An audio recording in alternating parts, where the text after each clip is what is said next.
Oh, wait, we need to get a selfie. I always forget to get a selfie. Hi guys, it's Jen George again, here I'm with Simon.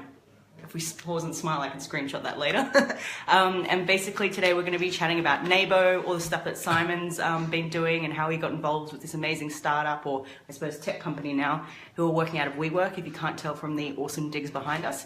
But I'm going to hand it over to Simon, quite literally. If I turn this and knock your phone over, my bad. And he's going to introduce himself, a bit about Nabo and what's been happening. Over to you. Hi there, thanks Jen. So my name's Simon Smith. I took over as CEO of Nabo about 4 months ago now. I've done all sorts of things in my career. Probably the most relevant was I ran eBay in Australia from 2000 to 2008. Before that I marketed premium brands at Lion Nathan. Before that I worked at McKinsey. And since then I've done a variety of things. Big data, I ran a couple of divisions of Pack Brands for 2 years, and I spent the last 5 years running the virtual office business of Servcorp, which is an Australian multinational no one's ever heard of, but a great product nevertheless.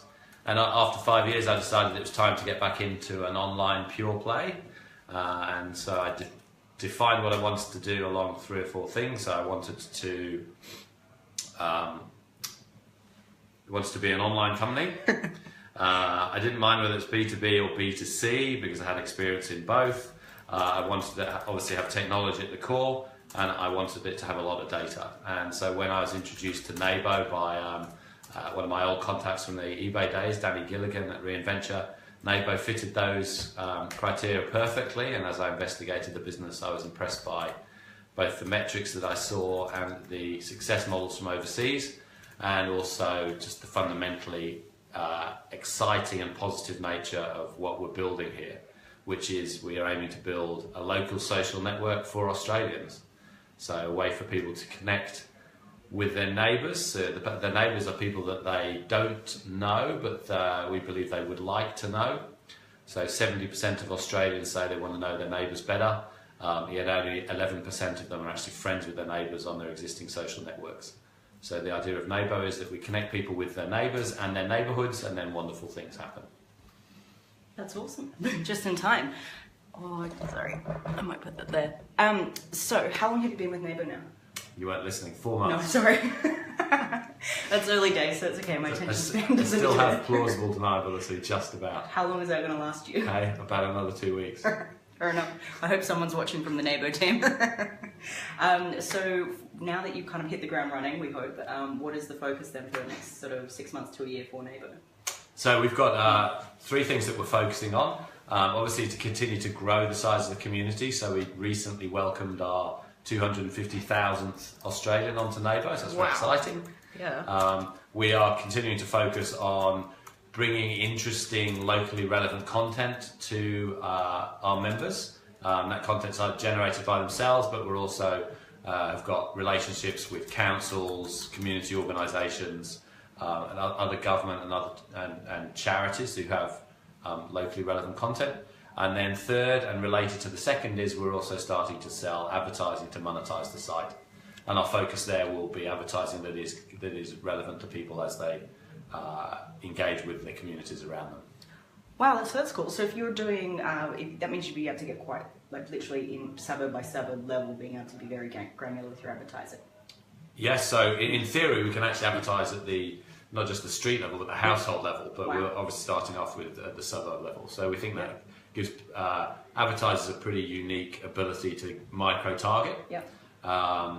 And also the way that people interact with the site, they are kind of unusually engaged and ready to hear about what's going on in their suburb. Do you find people like this who are using Nabo are people who don't use Facebook? Around 15% of our members don't use any other social network. Wow. I'm assuming dating websites as well then. Okay. Not sure that we asked that question. Our members skew slightly older. Deborah's watching, by the way. Hi, Deborah. Our members skew slightly older, but we have kind of a full range. So retired people, empty nesters, people with young children. Probably don't have that many kind of 20-somethings.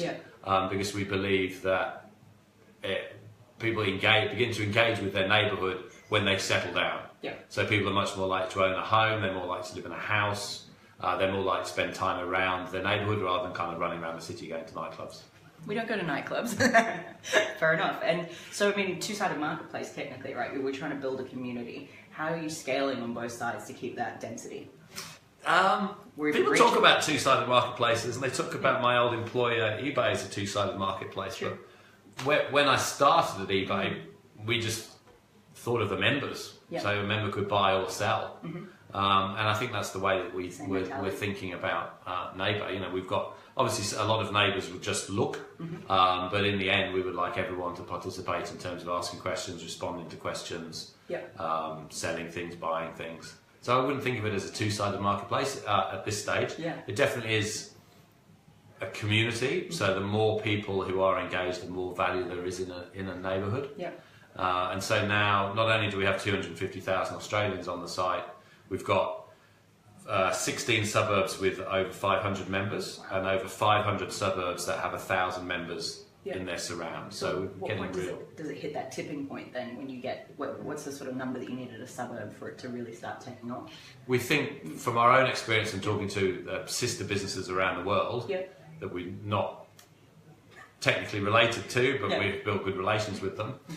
We think around 400 or 500. Wow, that's great. Yeah, but activity ramps up fairly evenly until then as well. Yeah, so what's your relationship then with your competitors, shall we call them? Or what do you call them? Because you're in a similar space, but not really. Yeah, well, I call them sister businesses. So one of the things that I learned from eBay was the power of being able to talk to people, the power of being able to talk to back there as the other country managers, so people who are in a very similar situation to you, who are facing similar problems and can have maybe thought about things in a different way.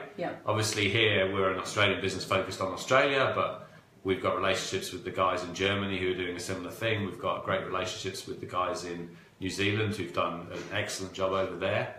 We've spoken to the people running the UK business, South African business, and also we've spoken to the guys at Nextdoor, which is the business that we've all been inspired by that started in the US about 7 years ago. Right. And I normally call them sister businesses. It's the polite version. Well, they're not competitors because they're not here. Fair enough. And so, I mean, with those companies, what has been the biggest lessons that you've learned or growth hacks that you learned from their growth to bring here? They've all approached it very differently. Really? I think. Yeah.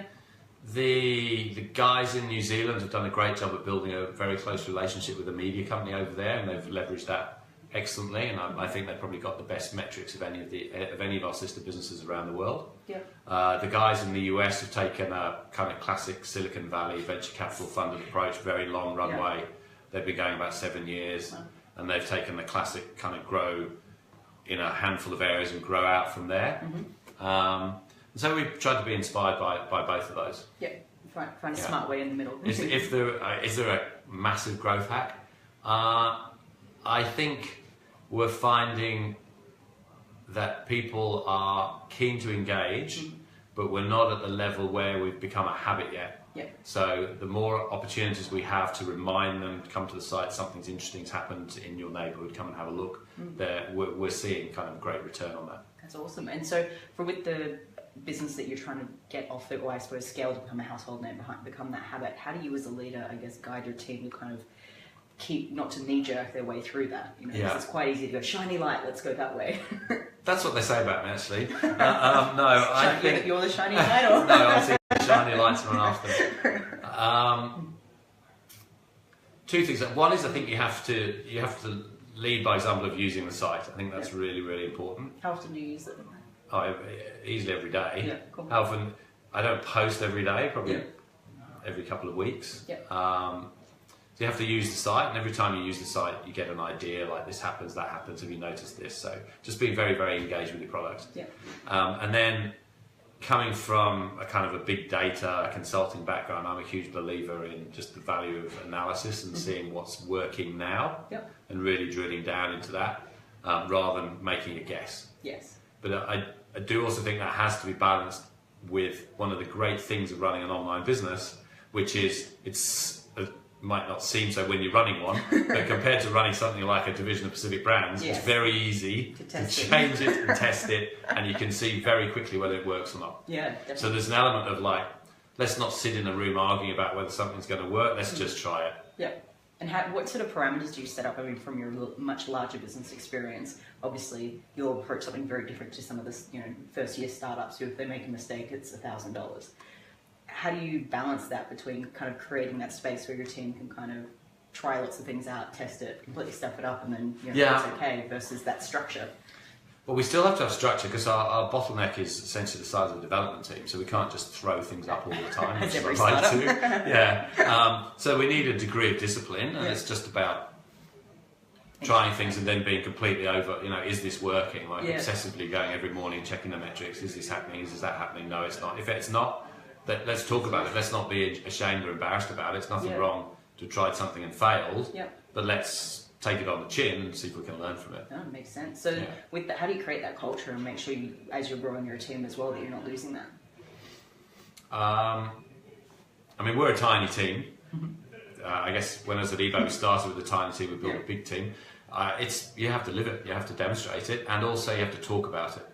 So I find that as the leader of a business, whether it's a small business or a big business, everyone is, to a degree that you don't appreciate, obsessively watching you for signals over what you're doing, why you're doing it, how you want them to behave, what your expectations are. So you have to be very consistent about doing the right thing or doing what you want other people to do and talking about why you're doing it. It's like being a parent.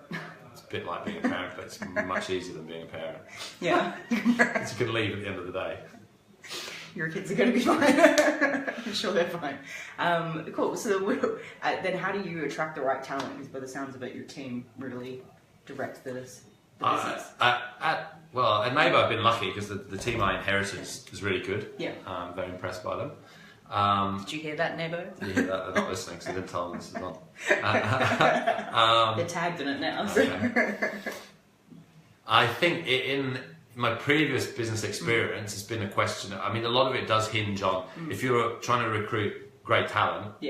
You have to recruit that great talent yourself. And show an enthusiasm for the business, an enthusiasm and a focus on finding the right people for the business and articulating about why they should be excited by it. And then how do you maintain them? Because I'm sure there's a lot of competition, right? Especially in a building like WeWork. Do you find that there's shiny light opportunity? I think you just have to keep people engaged in the business. I've been lucky to generally work for businesses where we have a great product. You can get excited about it, but you do have to help people, remind them that look at the impact this is having, share success stories. If something goes wrong, talk about it rather than try and brush it under the carpet, because there's nothing more obvious than a big pile of dust under the carpet in the middle of the room. So just trying to be genuine about the business, displaying enthusiasm and engage people. I mean, I do love hiring people. And I think, at eBay we probably had 50, 60 people before I stopped meeting everybody who joined. And even after that, when someone did join, I'd spend an hour with them talking about the values of the business and where I'm coming from and where we're taking the business and what I thought the sort of behaviours I wanted to see people see. I'm a big believer in making things explicit. So I think, you can think you've got a great idea, and then you try and write it down, and you're like, oh, that's really not a very good idea. So writing things down, people are always looking for why you're doing things, so tell them why you're doing things. Particularly if you've been saying, well, we need to go here, and then for legitimate reasons you need to take a bit of a diversion. Talk about why you're taking that diversion and how you feel about it, and I realised I said here, and now we're going here, and this is why. And so help people understand it. Otherwise they particularly in Australia, people I think wonderfully direct and are willing to sign up, but also extremely sceptical. So, I mean, with all this change in the startup space in particular, the tech space, there's a lot of stuff around mental health, being able to chop and change, deal with failure. How do you as a leader manage that for yourself and within your team? For myself, I think I'm very lucky to have a very supportive partner, which is great. Thank you, Deborah. I am also lucky that one of my previous colleagues is also in this building in a similar business, so it's great to catch up with him every week for lunch or a beer and just kind of say, have you seen this, have you seen that? Don't you find that when that happens you feel really bad? All that sort of stuff. So having peers. And I'm with you, I'm a member of YPO, so that's another peer support network. And then I over the last 5 years, I've discovered the power of exercise. So you never feel quite so good in a day when, the great start to the day is going out, and I did, I ran to work. So run to work, go for a cycle, go for a swim. Wow. You feel so much better afterwards. Yeah. You might feel pretty grotty at the swimming pool at 5 to 6, but when you get out at 7:30, you feel great. Yeah. So I'd be a huge believer in the power of exercise and just peer support and reaching out, saying, can you help me? I need your perspective. I'm feeling a bit rare. Yeah. And then within the business, I think the same. So encouraging people to kind of have a balanced life, showing some care for people when they're maybe quiet or withdrawn or they're going through a tough situation, and also just being enthusiastic about, this is where the business is going. Okay, that hasn't worked, but this is working. Look at this great story here. Look at the impact we've had on this person here. So it's part of your role. Yeah, no, that is very true. And I guess then with that sort of engagement with your staff, then how do you keep them developing and learning? Not just about mental health and trying to split their day. What about in the skill sets they're doing with how you want the business to evolve with the different paths that you can go on? And then this is quite hard for me because it's quite a small business. So I was sitting there the other day thinking I really like people to have KPIs, and I wrote down what the KPIs were, and basically my management team, each person would have about 2/3 of all the KPIs. So it's like, I think first of all you need to have an explicit discussion with them about what they want to learn, where they're going, what they enjoy, what they don't enjoy, and then be open about where you see the opportunities are for them in the business and try and link those two up. Yeah, that makes sense. But even with such a small team, and when you are chopping and changing so much, do you think for day one or first year, 2 year startups, it's difficult to try and put that sort of process in place? Yeah, it is difficult because there might be a whole process you've forgotten about, and like, sorry, I'm going to have to ask you to do it. Yeah. I know you want to do something else, but it is, I think it's interesting. I think you'll learn a lot. This is how it links to the other things that you wanted to do. Yeah. And also, all through my career, in my first role, I had it inculcated into me the power of teamwork, which, because I wasn't very sporty at school, I'd never really had very much exposure to working in a team, but I knew it was something that I wanted to do. So if we have a big challenge, I always like to bring together the management team, and in some cases all of the staff, to say, okay, how are we going to approach it? That's a great way of doing it. So what's the biggest challenge? A little alert on your phone, isn't it? Sorry. Storage on his phone. Good. Thank you. Peripheral vision, that's what you've got to have that. Well, especially when things pop up all the time. What's the hardest challenge, or the biggest challenge you've had as a leader across all the businesses and things you've dealt with? And then how did you deal with it?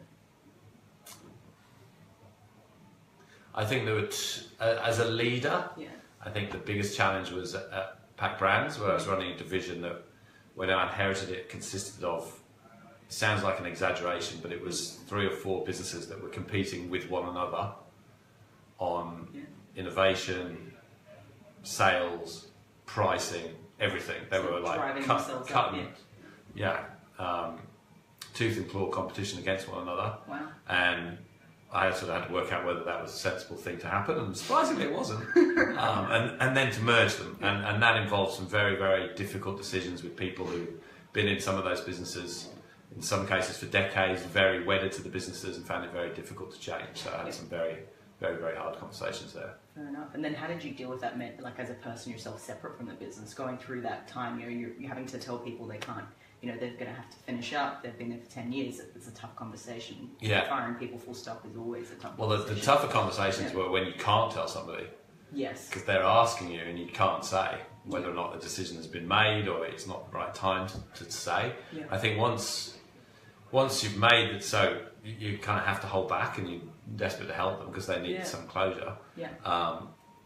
Once you've made the decision, this is why we've made it. This is how we're helping you come to terms with it. I'm excited about the decision. I feel really bad about you. Or, I think you should do this, not that, and this is why. And that's just... Yeah, it's never easy. Like no one says it's going to be easy. I can't say this, there's no correct way of saying this, but what's the best way to handle letting someone go? Or have you found the most respectful way is probably a better wording? Just being honest and genuine. Yeah.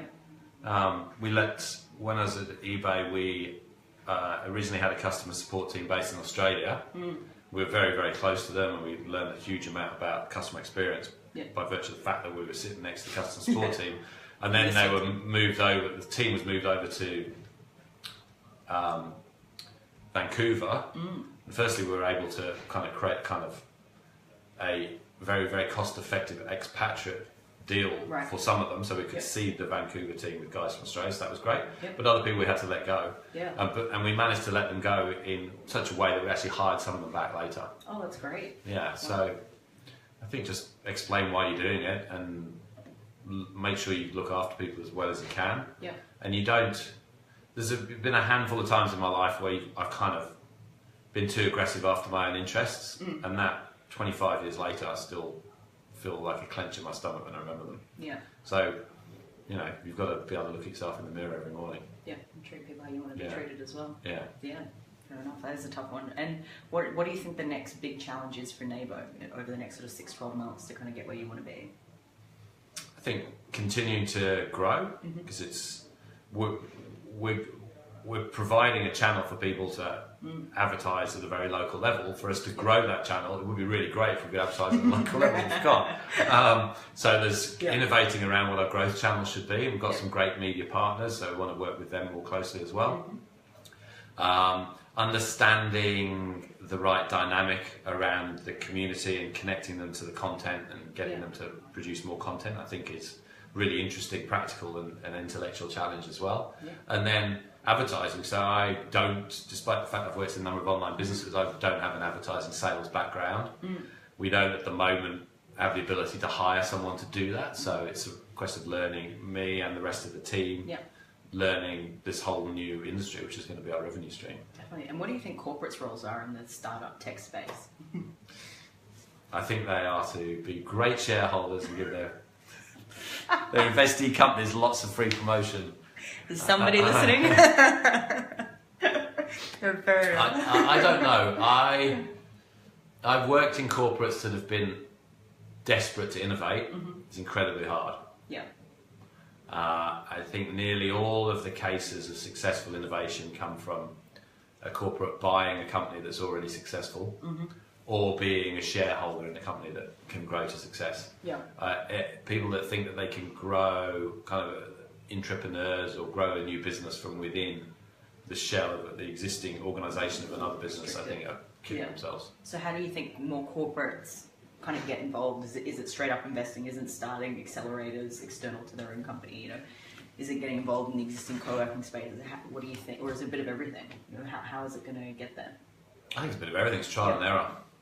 To get involved, get a seat on the board, look for where you can support a company, and just, I think initially probably have a lot of bets and then see which businesses are working and really pile behind them and support them. And think very carefully about how you can support them, and be aware of the fact that if you do decide to support them, you need to be all in on supporting them. Not in 6 months' time going, where's my return? No, and not expecting that business to go and every meeting they have with a middle manager articulate why that middle manager should care about supporting the startup rather than hitting her targets. You know, there should be very clear instruction from the CEO. This is how we're going to help them, and everyone's going to help them. No, that makes sense. And so then when you're going out as a startup to try and find investment with corporates, any advice for startups who are trying to figure out how to piece that together? No, because I haven't done it. Fair enough. Well, I would probably start. I wouldn't start with corporates. I would start with start with your friends and family. And then VCs. And how would you suggest that people would approach? Have you ever had to pitch to a VC? Not yet. There's still time. But I think the good VC, like Reinventure and Airtree, are two great VCs, got really great management teams. I think a good VC is going to make themselves reasonably permeable to new opportunities. They're not going to have a huge wall around them, and you're going to need to know someone who can get you an introduction. Because that's like a bullshit VC. I mean, a good VC is looking for great ideas. They don't care where they come from. So if it's too hard to get to know a VC, then too bad. You probably don't want to know them.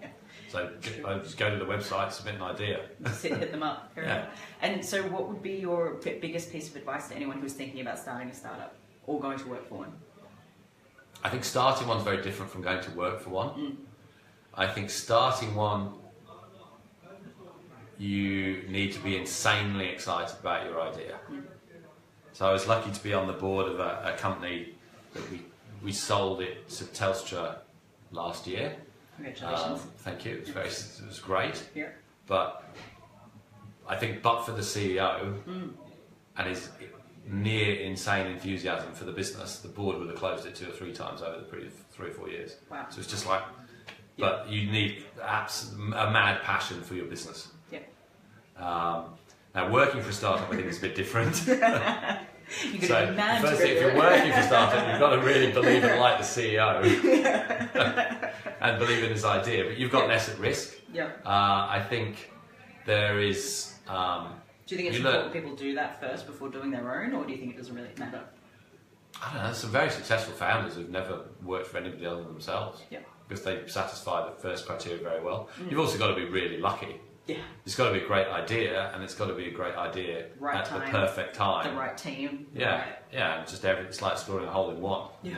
And what you don't, no one ever talks about is what's the guy Nissan Taleb calls the graveyard of forgotten failures. Ah, yeah. Nobody does talk about that. We only see the successes. Yeah. And that's probably right, because you do need such a massive passion about your idea to get it through all of the hurdles. I think working in a startup is different, so you've clearly got to be comfortable with the founder and excited about the business and the team that he's built, but you do learn a massive amount. It's kind of like extreme business. And you learn, just as you learn a lot more working, I think, in a medium-sized company than a huge company, because you're just exposed to so much more. Yeah. Working a startup is like that on steroids. Yeah, that's very true. And do you think there's a sense of tall poppy syndrome in Sydney or in Australia in the startup space, or do you think that's probably sorted itself out to a degree? I don't really think so. No, I mean, where's the evidence for that? I think that the successful guys all seem to be heroes, as far as I can see. Yeah. Yeah. Definitely, especially the ones that are bigger outside of Australia as well. Yeah. It's always got to be big outside Australia. Lots of people that are world famous in Australia. Yes, very true. And do you think you guys will have ambitions to go overseas? I don't think so at the moment. I think we've got more than enough to focus on in Australia. I think a lot of Australian companies then expand to New Zealand, and we've got our sister business in New Zealand is phenomenally strong, so I wouldn't pretend that we would ever try that.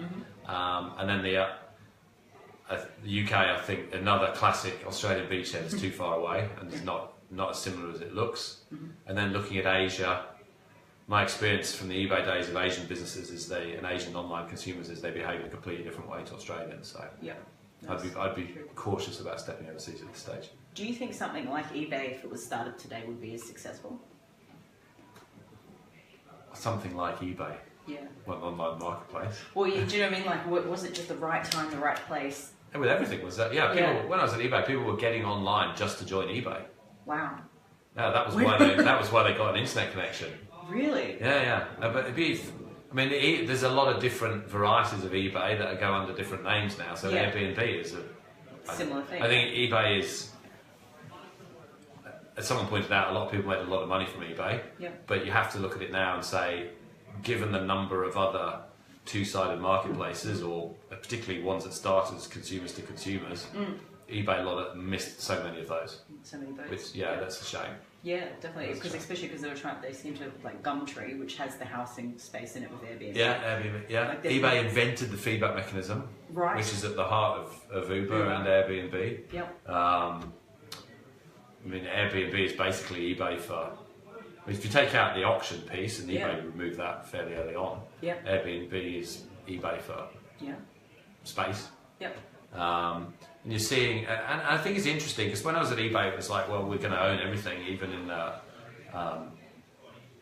auction space or kind of small B2C commerce. But now you're seeing players like Etsy who built. It's very similar to eBay, but they've tailored it to a niche. You're seeing Chrono24, same with watches.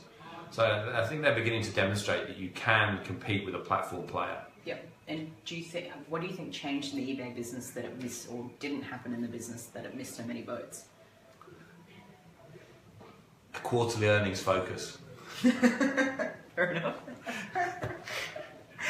You look at the two companies that haven't been boxed in. I mean, Google, Alphabet, and Amazon. I mean, Amazon.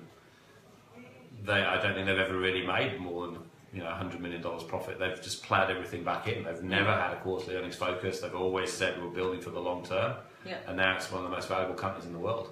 And they sell everything. Have you seen that meme of Jeff with the 2000 and maybe it's 1996 or 2003 or something, and there's him when he's selling books, and then there's 2017. He's got glasses. He's toned up. I sell everything. It's geeky to like some kind of Putin like Superman. You wouldn't mess with him. So eBay very early on they put forward I forget the numbers, but a very aggressive revenue plan. It was something like, we're going to make $3 billion and we're going to make it at 30% margin in 3 years' time. They made $3 billion in 2.5 years' time, but at a higher margin. Yeah, because they were so focused on and everyone had stock options, and it was all about getting the share price up, and I just think we underinvested. It would have been much better to be like Amazon. Amazon, for a long time while I was at eBay, was worth less than eBay. Their books business, they kind of moved from books and media into they build an auctions platform, and we were like, hey, look, they like our business model more than their own, and we're kind of laughing at them. That's what's happened now. Do you think there's potential for eBay to have a shift to regain market share or category share? Or do you think it's more? I think it's a bit like Britain in the Industrial Revolution. Like, why did its share of world output shrink? Well, because it started at 80%. It had to. So I think eBay's market share was massive, way bigger than most of the metrics gave it benefit for. So it inevitably has to shrink. Yeah, but it's a strange concept going, right, you could almost say if we connect X amount of households to the internet, we'll be able to get them on it, eBay, which is totally different to today, which everybody has, But you still have a growing business and a shrinking market share. Yeah, if the market's growing. And the thing, you have to think the e-commerce market's going to grow for a long time. What's Amazon's? Amazon's like 2% of online sales in the US. Just 2%. Yeah, sorry, 2% of total retail, not of online. Okay, but it's enormous. Yeah. And drones are going to change the world. Both for good and bad. So that's going to change everything. I think it's still plenty of scope. Yeah, fair enough. And I asked everyone this question: if you could have a superpower, what would it be? To be Jeff. Hey. To be Jeff Bezos.